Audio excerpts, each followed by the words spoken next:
Hey everybody, Nobody Grotesque here. Let's just jump right into it. Today we are doing a review of Child of Light, trophy reviews, because I am a trophy hunter and trophy is kind of what I do.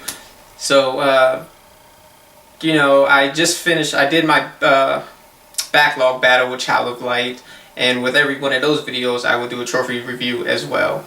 And so first of all, it was an easy 100%. There's no platinum, just 100%.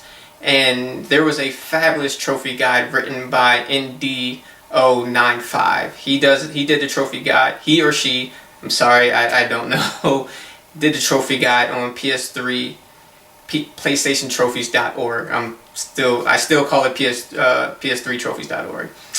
Okay, so there are 11 story trophies in the game. I won't tell you what they are because that's spoiling. And avoid those. They'll pop naturally. There's a trophy for reaching level 10 with Aurora. I think that's how you pronounce her name, Aurora, which is relatively easy. If you, like I said in my previous video on this game, if you don't skip any battles, you should get to level 10 just fine. You should try to get past level 10, because if you stop at level 10, you're going to get destroyed by the final boss. And another trophy is to upgrade a particular skill to the highest level. Now there are a lot of skills in this game for each particular character. You want to try to find a specific skill and just kind of focus on that to make sure you upgrade it to the top part, because I'm not 100% sure, but I think if you screw around enough, you could possibly void this trophy. So just kind of focus on it just a little bit, just pay a little bit of attention. And another trophy is you have to craft, I think it's pronounced oculi.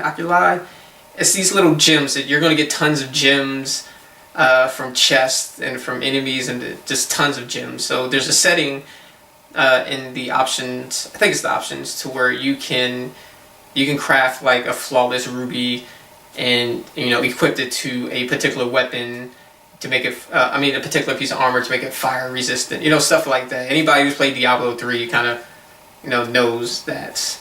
And another trophy is 3 surprise attacks, which is really, really easy, just because your character, you can blind people, and you can see the enemies right there. You just walk up to them and blind them, and they'll cover their face. You just sneak right behind them and just attack them. Just walk up to them, sneak behind up to it, and make an encounter. And that's a surprise attack. It's really simple. That should be how you play the game to begin with, because preemptive strike, that does pretty good. And another trophy that I kind of got without, I looked at the trophy guide and it kind of intimidated me a little bit, but I got it without even trying. Is interrupt 3 foes at the same exact time. When I say interrupt, is my previous video I mentioned that it's an active time. There's like a time bar that says when the when the enemy is about to attack. Now what you want to do with this one is try to slow people down, or just try to get all 3 enemies like right when they're about to attack. But just try to get there before they can. If you attack an enemy that's in that I'm about to attack part of the battle gauge. I'm just making up words now. I think it's called a battle gauge. I'm just going to call it a battle gauge. If you attack someone while they're in a battle gauge, they get delayed. Now what you want to do for this trophy is just attack. Try to line up 3 enemies at once and just attack them right when they're there, and trophy pop. It sounds difficult, but I got it without even trying. So yeah. And this one I personally enjoy doing in all RPGs. Is called Devastating. There's another trophy for devastating 5 foes. What devastating means is just completely overkilling. Pretty much just like using the ultimate attack on on a level 1 enemy, just completely wrecking them. Just do that 5 times and that's a trophy. There's nothing that's easy. You'll get that without trying. Or if you're like me, you actively try to do that. Yeah, I'm sorry, I just like doing that. And then there is a trophy for opening 30 chests. Yeah, they're everywhere. I didn't need a guide. I I don't think there are guides out there because they're just pretty obviously there. So yeah, just open up 30 of them. Yeah, that's how you get your oculi, your gems, and all the other stuff that actually upgrade your character's armor and weapons and stuff. So just find 30 of them. I'm pretty sure there's more than 30 of them.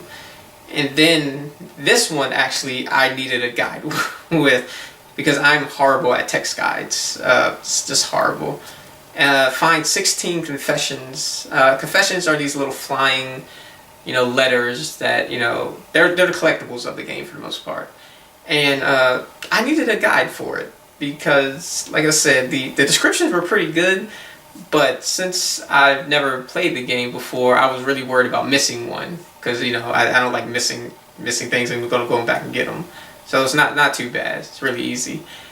But with a quick video helps if you're like me and don't like text guides. And then the last one is the last trophy that's not story based is finish 3 side quests. They're called something else in the game, but they're side quests. With that being said, you should see that the way to tell that there's a side quest is that when you go to certain cities, like they will have an exclamation point above their head. And it's just finish 3 of those. You should aim for more because the stronger you are, it's an RPG. RPG, you do side quests. That's what the fun is. So, yeah. With that being said, those are all the trophies. That's my trophy review. It's like a 2 out of 10 difficulty for me at least. So yeah, easy 100%.